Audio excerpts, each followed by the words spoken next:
Hello! It's been a while. So today we are going to be talking about Christman Genipperteinga. So Christman was born in Germany in Köpen. He was born prior to 1569. There's no exact date of birth of Christman, but yeah, like I said, he was born prior to 1659. 1659? 1569.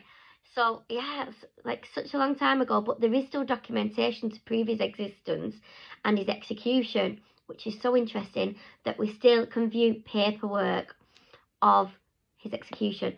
But before that, what I'll get into is the amount of killings.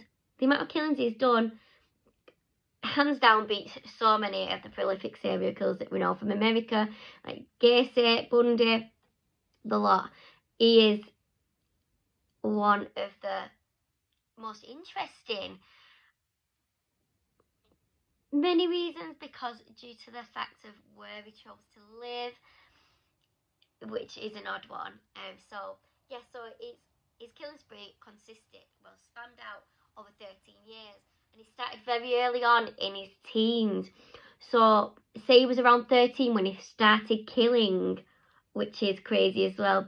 I know we got a few killers that are like 12, 13 that are involved in the killing of parents and things like that. A lot in America, in the US, people arranging killing of the parents due to falling in love, school shootings, school killings, parent killings, random killings of friends, all sorts of things like that at such a young age. But this started at around 13 and lasted for 13 years. I'm not joking you. This killing spanned out over the 13 years, so it meant for the amount, which was 900, to be exact, 964 killings, which over 13 years is it's like 6 murders per month over the 13 years. 6 people a month. That's more than one person a week, killing more than one person a week. So this is why I'm trying to get this person out there, this Christman, because that is a big, huge amount. Young age, killing that amount of people, 6 people per month, mind-blowing. So 1569 to his capture in 1581. So I will explain I find it a funny circumstance of how he got caught. But before that, I'll go back to the beginning and we'll discuss how, where and when these killings, and this boy, because he was like around 13, he's only a boy, so how this started. So let's go. So at the very beginning, Christman was such a rebel, he actually set up home in a cave in the Rhineland forest, also known as the Palatine forest. So he set up home. It wasn't just like a cave. The setup was not like a cave. It was like a household, like a full household setup. It had like a basement. It had chambers. It had rooms. It had inside it all your household items that you'd have in a normal house. Like, how crazy is that? So he's in these mountains, in this cave, and that's where he sets up his home by himself. It confuses me how he has a cellar. How can a cave have a cellar? But this is said to be what he did. This is how he lived. But unfortunately for his victims, he wasn't, you'd think up in the mountains, living in a cave, that he'd be a hermit. You'd think, oh, he doesn't like people, he's far away from everybody, he's going to be a hermit. But unfortunately, that is not what happens. So he became the leader of a band of thieves, like Robin Hood, but he wasn't giving to the poor, and he wasn't letting these people live. So anybody that cross paths with could be victims. And it was the fact of, they'd rob these people, then he'd kill them, and he enjoyed it that much that he carried on the killing. He had the lust for blood, as they say, when people become a killer, they lust for that blood, don't they? They love to shed more blood. That's the one, isn't it? This Christman was that ruthless that it wasn't only passers-by that were his victims. Also, if he had fallings out with any of the other members of his gang, oh, they had it too. Nobody was safe from him. He was ruthless. So all these travellers that passed him by, his own fellow bandits, nobody was safe from his rage. He had some kind of rage within him, obviously, to be doing this killing. 964 murder. I can't stop repeating that. 964 killings over 13 years. It equals 6 killings per month. So if he came across one person a week, they'd be gone. Could be 2 in a week, they'd be gone. He just willy-nilly anybody. So if you're travelling around in them days, you didn't stand a chance. So all these murders under his belt over the years, and with them being robberies as well. Imagine how much he had in his pocket. He was wadded. That was not why you did it. That's not what he wanted. He was not interested in the money. It was all about the killings. He wanted to tally up his killings. He wanted to achieve 1,000 kills. But luckily, before he got to his 1,000, he was captured. And the story behind that is so funny. It really is. So there were rumours that he was a cannibal. Other rumours that he was in cahoots with the devil, that he had supernatural powers, so he could go invisible, which people thought that was the only excuse for being able to commit so many robberies and killings, is because invisibility. So that was another thing. But yeah, one of the main ones was cannibalism. It wasn't just the cannibalism towards his victims on his killings. It was the fact that he'd apparently kidnapped a young girl who he'd kept in his cave, who had given him several children, well, babies, and apparently he'd had all the children or babies, you know, whichever way. I'm not sure whether she popped them out and then he ate the babies, or he waited till they was older, then ate them. But then again, see, this story doesn't make much sense as well. It was over 13 years, and it was around 13 when it started. So this is just another reason for people saying, oh, it's not real. But it does get better, which it does sound like a fairy tale, but it also does make sense of how he got caught. So apparently the woman had had enough of popping out these children for him, and obviously having her children eaten by him. And she escaped one day, and apparently she went straight to the authorities after leaving a trail of peas to his secret cave. Yes, Hansel and Gretel, eat your heart out. A trail of peas, and they retraced the steps. She retraced the steps with the police, and this is how they found his hiding place and found him. And this is how he got arrested, and capital punishment was right there in front of him, ready for him. The wheel was what he was going to get. The wheel. A wheel, yes. That was a form of punishment for thieves and murderers back in the day. So if capital punishment would have been created for anyone, this guy would be the top of the list. Prolific much. Some documentation that we still have to this day. This is part of it. There is 7 pages, but they're obviously in German, and I don't speak German. So yeah, he was put to death on the 17th of June in 1581. So the year of his capture was the year he was put to death. So there's no death row, no trial. Well, there is.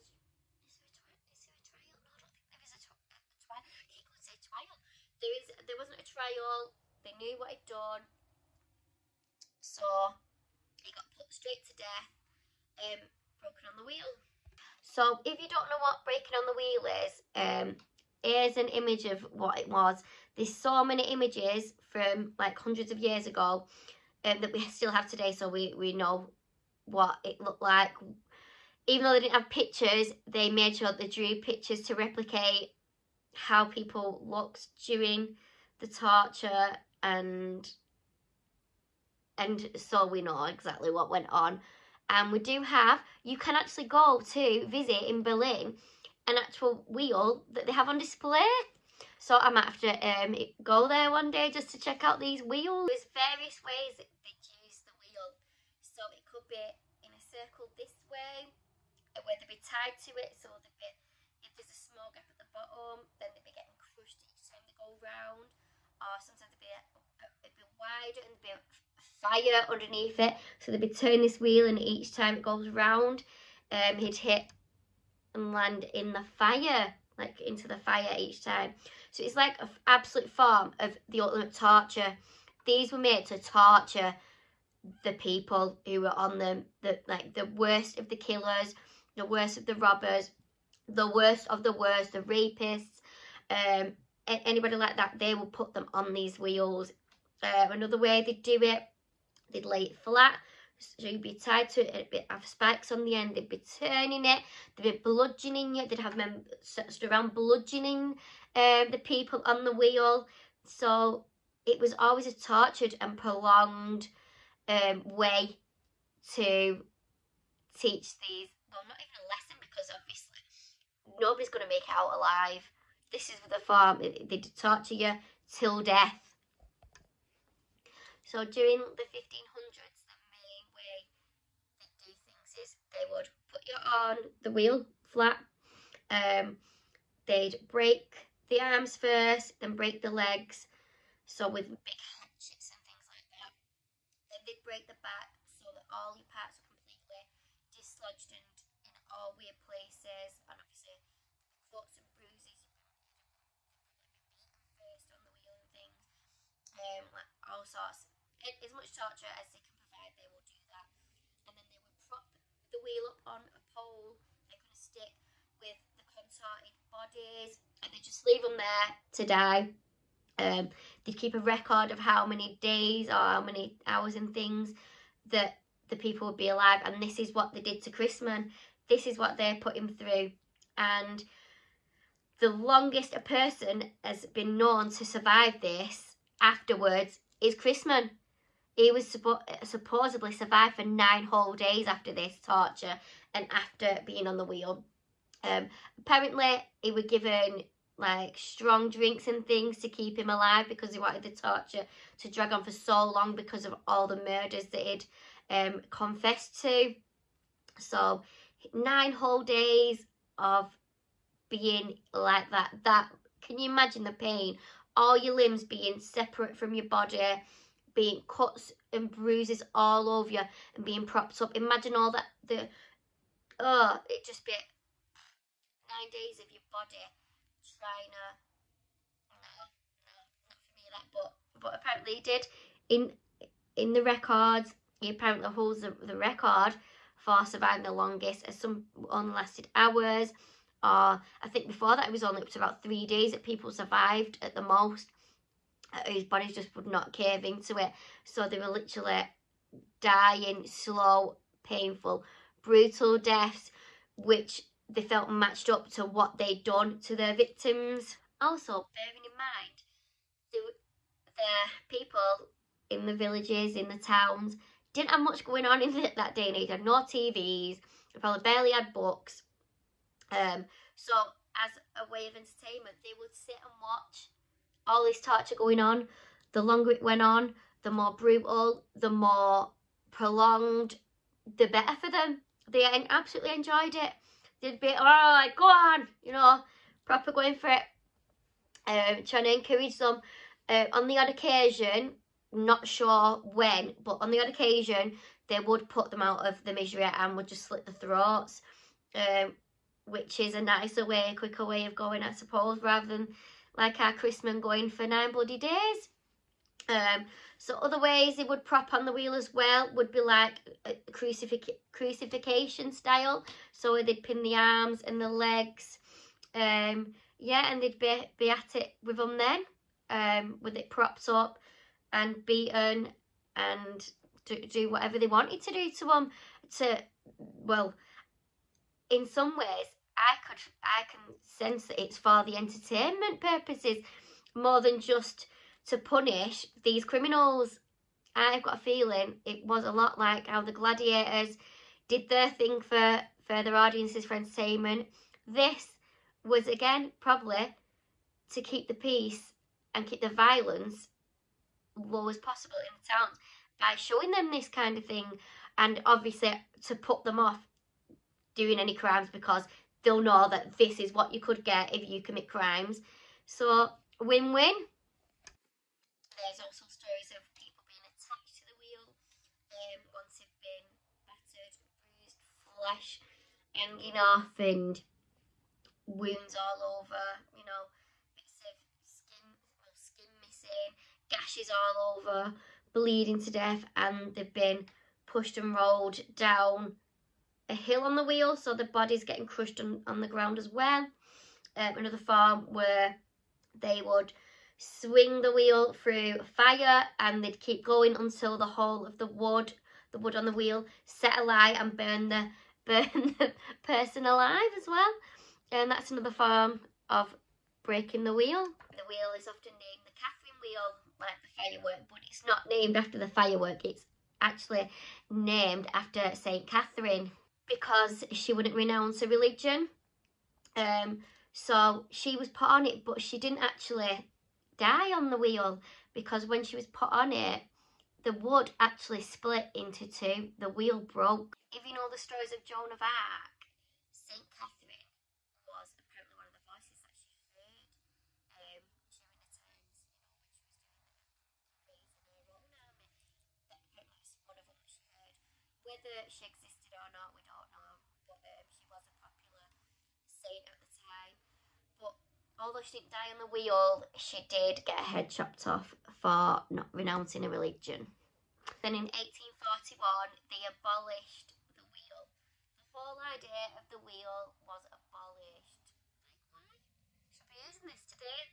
That'd be very interesting. I'm sure a lot of murders and serial killers wouldn't be in the same job if these still existed. It was during the 18th and 19th century that there were more important things looked into, like justice, equality, human rights, things like that. So 18th and 19th century, it was abolished. There was none of this.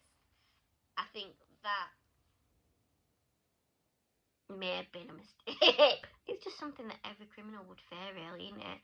Then knowing that you could possibly end up there on that, it'll deter anybody really. But obviously not Christman.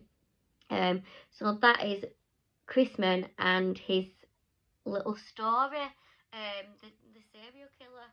So I thought I'd share that. That was so interesting, and especially the stuff about the wheel. I thought that was really interesting. Form of punishment, capital punishment back in the day. There are so many other ones I've seen, and I'll probably go into them separately with different people who actually got capital punishment and went through that. One being trodden to death by elephants. That's another form. Obviously execution. That is so interesting. There's so many interesting stories about that being, you know, killed by an executioner, and there's a lot more to it as well, rather than it just being a random person with a black hood on that executes people, beheads them and does all that. There's so much more to it.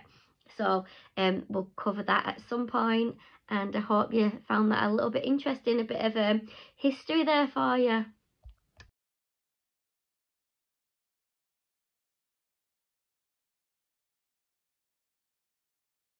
So Christman Genipperteinga is who we're discussing. I've had a little break. So we know he existed because we've seen the paperwork and the documents showing that he was put to death after he was caught. But there's no other actual evidence to prove that he did the 900 plus killings. So there is a rumour that he had a diary which he kept for the 13-year period of his serial killing spree, but there's no actual physical evidence to this day for us to look at. I do believe he existed. To what extent the total of killings is correct, who am I to say? But like many others, serial killers in this day and age, they always confess to more murders, less murders. You know, it's always different. But the reason why so many people are skeptical about Christman Genipperteinga is because of the amount of other myths about people during that time that was also serial killers and robbers, myths from different other countries, England, Scotland, from other countries other than the place in Germany where this Christman Genipperteinga apparently did these 941 killings.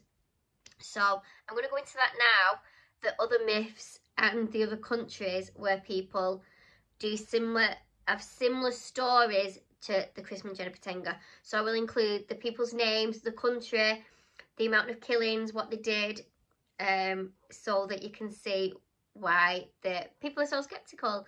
But I do believe he existed. We've seen the paperwork for when he was put to death. I think it's the details have probably got lost over the years, but it is strange how there is another man that came from Scotland who also was said to have lived in this cave and had like a house in a cave, like Christman Genipperteinga. So I'm gonna jump into that one. I'm gonna start with that one first. The Scottish myth, like the story of Christman. So the Scottish version is a man named Sawney Bean. So Sawney Bean is the Scottish version of Christman. So this was around a century. He was around a century before Christman Genipperteinga was even around. And he's pretty similar story, where he had a wife already, and they decided to move into a cave and make home there, set up home. They had children, and this man would rob passers-by and kill them and take the corpses back to the cave for his children to eat. Sawney Bean's killings spanned over around 20 years. He ended up with around 14 children. Some of them there was other children born from the incestuous relationships between the children and the parents, by the looks of things. So they were reproducing. They were going out killing, bringing the corpses back to the cave and consuming them cannibalistic style. So that was apparently Sawney Bean. So sounds very similar to the story of Christman. The whole family definitely taste for human flesh, murder, robberies, incest. It's got it all. It's got it all with this family. The Bean family. So 20 years down the line, they did get caught. There was over 40 members of the family that were caught by the Glasgow law enforcement. And obviously, what do you think happened to them? They were all executed. It was estimated that the Bean family killed around 1,000 people, took lives of 1,000 victims and ate them. So again, that's a similar amount to Christman Genipperteinga's killing. With regards to this Sawney Bean and all his all his family members, there is no evidence of his existence at all. Like I said, this version of it is a myth. There's no paper evidence at all for this. A lot of people say that it was the English that created this story to cause a bit of a fuss, to scare people and make out that some of the Scottish people are like monster-like. But that's that's Sawney Bean. What a name. Sawney Bean, the Bean family, living in a cave, cannibals, murderers, robbers and incestuous. Another very, very interesting person around the same time as Christman was Peter Stump. And oh my god, this is so interesting. So this man, he confessed to being a killer, being a cannibal, having connections with the demonic things. Like it said that it committed these killings to kind of as a ritual for the devil, so that he could have a belt, and this belt would transform him into a werewolf. So at this time, in this era, there was many wolf killings, so it seemed, so it could possibly that these killers were killing people, and it was so vicious, in such a vicious way, that people weren't used to seeing this, so they put it down to being wolf attacks. So in the end, there were people being put on trial as a werewolf, like they did with the witches and witchcraft. They put the witches to death, they torture them, they do things to them to make them confess why they're being a witch, or they torture them, or they do weird things like drown them and see if they survived, burnt them alive to see whether they'd come back. It was similar that they did to the men for being wolves because of all these attacks. But whereas it could just have been these serial killers, this Christman and then this Peter Stump as well that was around at the same time. So there was a lot going on at this point. So some of these killings could have been both of them. So yeah, there was a lot going on. With the Peter Stump, when he was captured, he was put to death in the same way. He was put on the wheel. So was his mistress and his daughter. Obviously they thought, if he's evil, then these other people are evil too. So there is vague evidence that Peter Stump existed, which laid out his confessions and his account of what happened. But again, he was tortured, so he could have confessed to these just so that the torture would stop. So Peter Stump and his wife and his mistress and his daughter were put to death in 1589. So that was 8 years after Christman Genipperteinga was put to death. So if that was 9 years later, they would have been around at the same time when Christman Genipperteinga was doing his 13-year spree. So I think a few of them could have been conflicted by who did them. So many of them, especially if the killings were also brutal, and the bodies were left lying about for people to find, because obviously it was a lot of travellers. The rich were getting richer, the poor were getting poorer, so there was also a lot of robberies and robbers, groups of robbers all over the place during this time because they needed money. There was no other way to get money. So this was the other option. So with Christman Genipperteinga being a robber at the time and apparently doing all these robberies, there were other people. So maybe they did some of the robberies that Christman Genipperteinga said that, or claimed that he did. And maybe these other people committed murders too, rather than him doing these almost 1,000 murders himself. So next we have Martin Steer, who was he's an ex-shepherd, an ex-shepherd who made his own bandit gang of robbers. He managed to organise another 48 shepherds to join his gang. 48. Imagine being around in them time. You'd be so scared to travel anywhere. This was real part of everyone's lives now. There was no phones, no cars, so you were travelling in small groups, and then you had this big, huge 48 bandits all together, robbing people and killing people. It's just crazy. You just stay in your house all the time, wouldn't you, if you had a house? These killings with these bandits spanned across 2 decades. So 2 decades of this group of ex-shepherds going around, robbing people, killing them. And it's just crazy, isn't it? And they was travelling throughout Germany and the Netherlands. So they wasn't staying in the same spot, obviously, so they didn't get captured.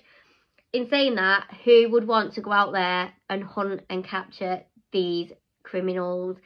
These are the most brutalist, heartless, they just clearly had no feelings towards anyone or anything. They didn't settle anywhere. It must have just been all about the money and the thrill of the kill. So all this going on was, everybody just blamed it on devil-like events, like people would just, becoming like devil worshippers and things like that, because there's no way a normal human being would commit crimes like this and these killings. So Christman Genipperteinga was around, but also these robbers and a lot of other groups, like the group like Martin Steer's group, there was other groups just the same, going around just robbing for decades, because there was no way of earning. There was the wealthy, and then there was the poor, and then the poor were just getting poorer. So they did things like this, like they'd go and the elderly, the vulnerable, aristocrats, anybody they could get their hands on, they would rob and kill. So Christman Genipperteinga, if you understand now, you might understand a little bit more now why people are sceptical about him existing, because of like the Scottish version. Then you've got the robbers that are very similar. You have the man that apparently turns into a werewolf and did a lot of wolf attacks because the bodies were left in that much of a mess, and there were just so many. So they were just like all these wolf attacks, wolf killings, blamed it on wolves. It's madness. But yeah, so what's your opinion? Do you think Christman Genipperteinga existed? Do you think he was a real person? Like I do personally feel he existed. These other people, I do feel they may have existed, and like I said, a lot of documentation doesn't exist or has been lost over the many centuries. So that is the Christman Genipperteinga and a few others as well, a few other serial killers from a very long time ago, from the 15th century, 16th century. And I thought it was so interesting, so I just had to share that with you. And thanks for listening. It has been quite a long one, and it's been a bit all over the place, but hopefully I got in as many facts as I could. So yeah, that's it for this time. I will, as I've said, we'll be discussing some other old serial killers, because I think it's so interesting that there is others out there from a long time ago that are more prolific than the ones in this day and age. So we will go into that another time, but thank you again for listening to me waffle on. Over excited as usual with talking about things like this. I'll be back soon with another one in a few days, and that's it from me. Over and out.